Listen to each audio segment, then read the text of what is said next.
Hello everyone, I'm Renown Zero, and we're back again talking about yet more Rippaverse attractors. We're back with Buster Baxter, and of course, actual fandom.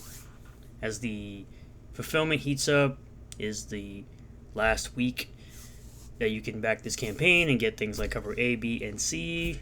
Seems like cover A has broken the 12K, and as of this recording, it's currently sitting at $2.236 million, 12,054 cover A's, 12,461 cover B's, 3,855 cover C's.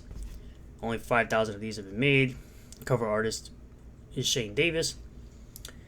Costs a little more because it's limited, foiled, and embossed. It looks amazing. 2,376 cover D's, 2,166 total books donated, with over 19,000 purchasers of the book. We're going to move on over to the Rippaverse Goalposts Twitter account here, where Divvy Gnome says, Eric is going to finish ISOM number 3 and then never write again since he has to be the CEO now, lol. No, he's going to continue to write ISOM because it's his book. Why would he not continue to write ISOM? If he wants people to write stuff, he would just tell them to write or ask them to write other books that are not ISOM. So even when the business fails, it can be other people who gave poor work and not him. Sure, you're, again, one of those people who want their opinion to be factual so badly that you continue to be like, oh, this book sucks, this and that, and nobody cares because nobody believes you because you're just giving an opinion, but you want your opinion to be gospel so bad, just like Buster Baxter will continue to do.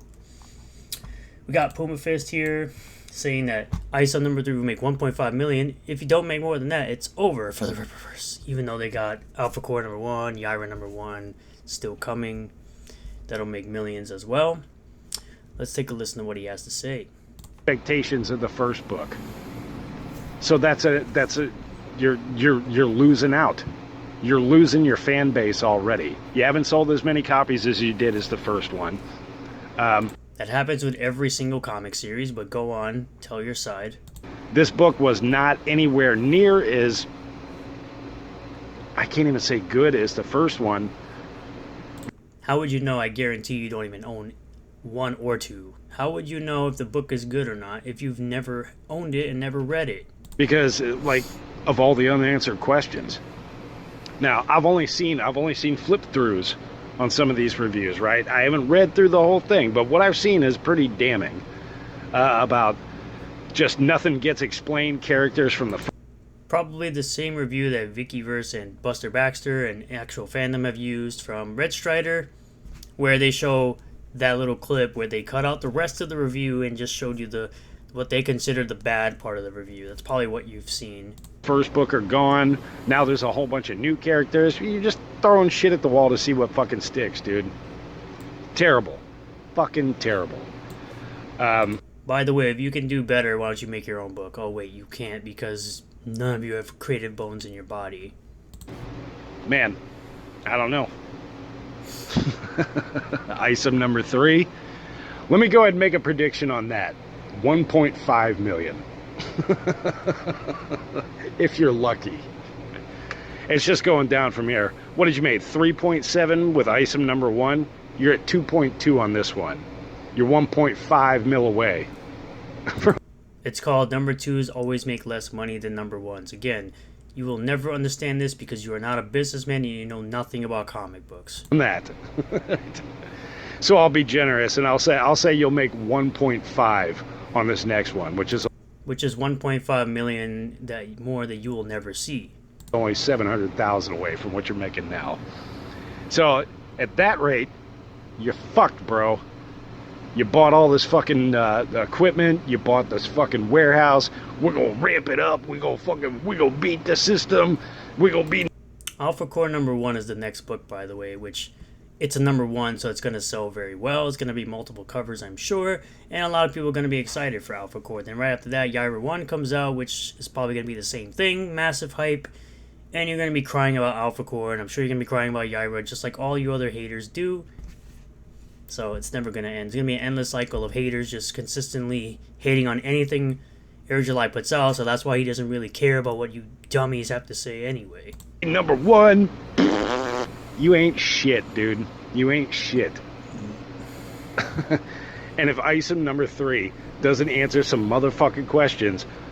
Some of the people that I know personally are like, you're not getting item number 4. You know, they're going to give you the shot for item number 3.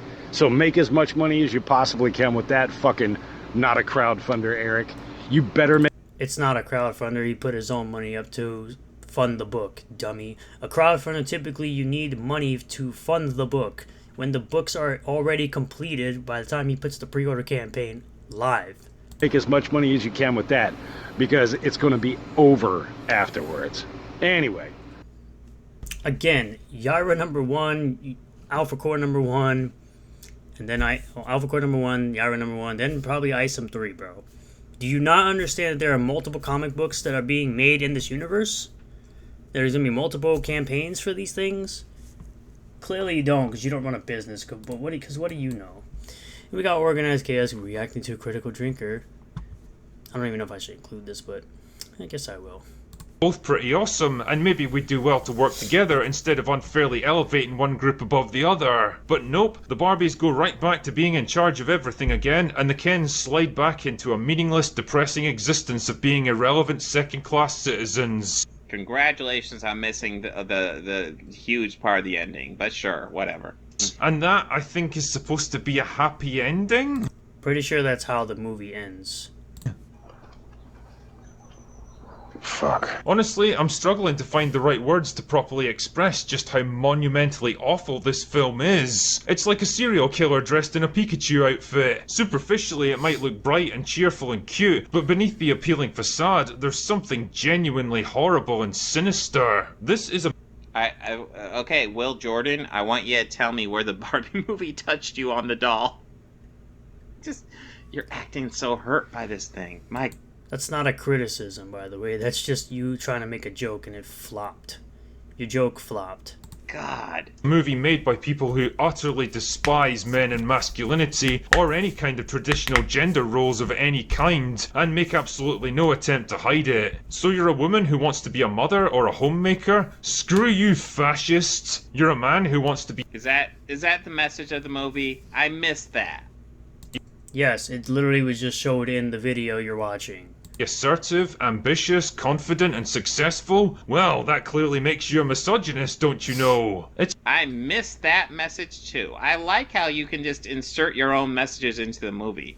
Like you're counting on your fan base to not watch this and not draw their own conclusions. It's what a key.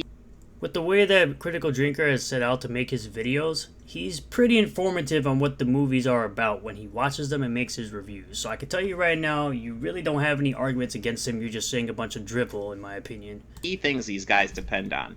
You guys either, like, they need their fans to either not watch this or just go into it with the preset conclusions that these guys give them so that that's all they see. They're depending on that because any proper analysis of this movie will not end up with these results.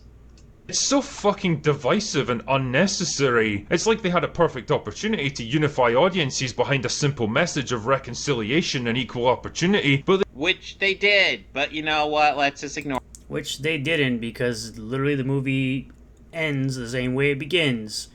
Or that, because that's not useful to the propaganda. I'm sorry, the review you're making. They just couldn't help His critique of Critical Drinker is so bad he's about to call it propaganda. themselves. That's how bad your points are. You make no sense at all. At all. But we'll move over to Buster Baxter, who replied to this person talking about seeing shirts of the Rippaverse, where he says, I stopped at McDonald's today just east of Denver alignment, and there was a dude leaving with an Isom shirt on. I was wearing my Yaira shirt. I'm not sure he saw me because he was talking to a child with him, but shout out, we are growing winning. Sounds like a bad thing in progress. Yeah, because that's exactly what your brain goes to, because that's exactly what you probably do on the side.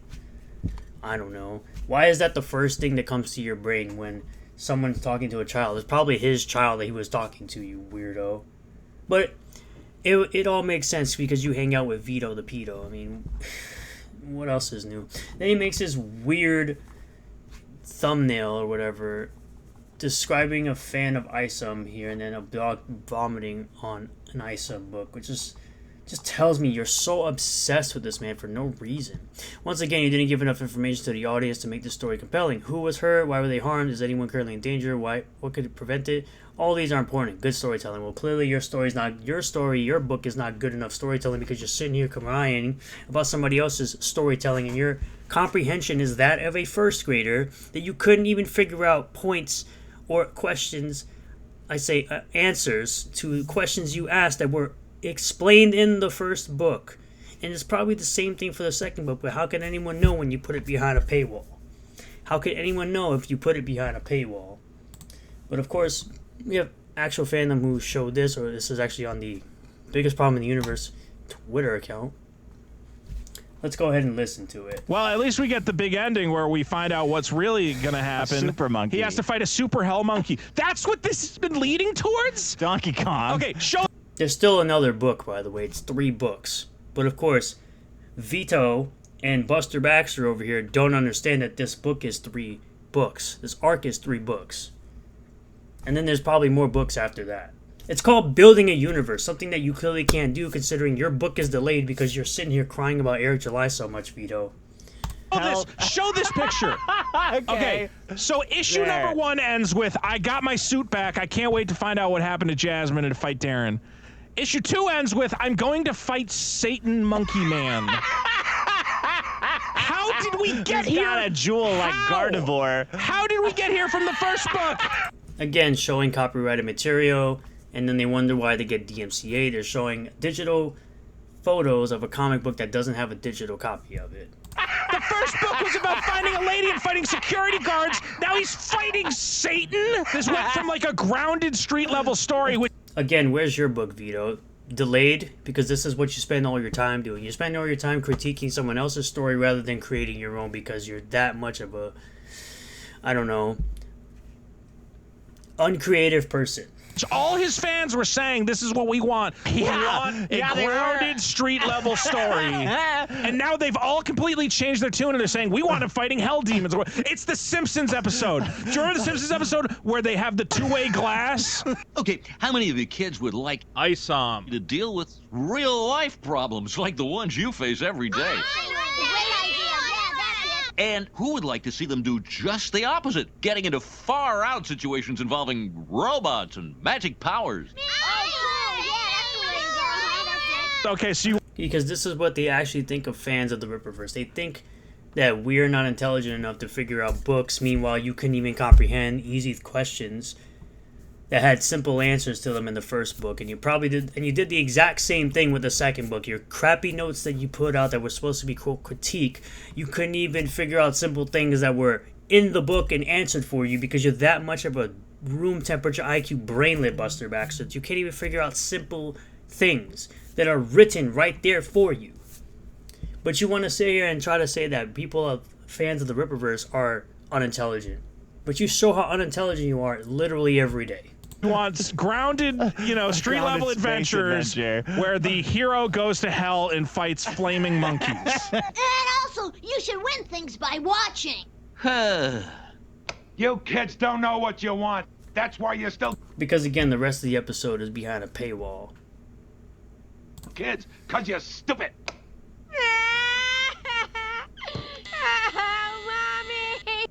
Well, How could anyone critique your terrible opinion if you're putting it behind a paywall?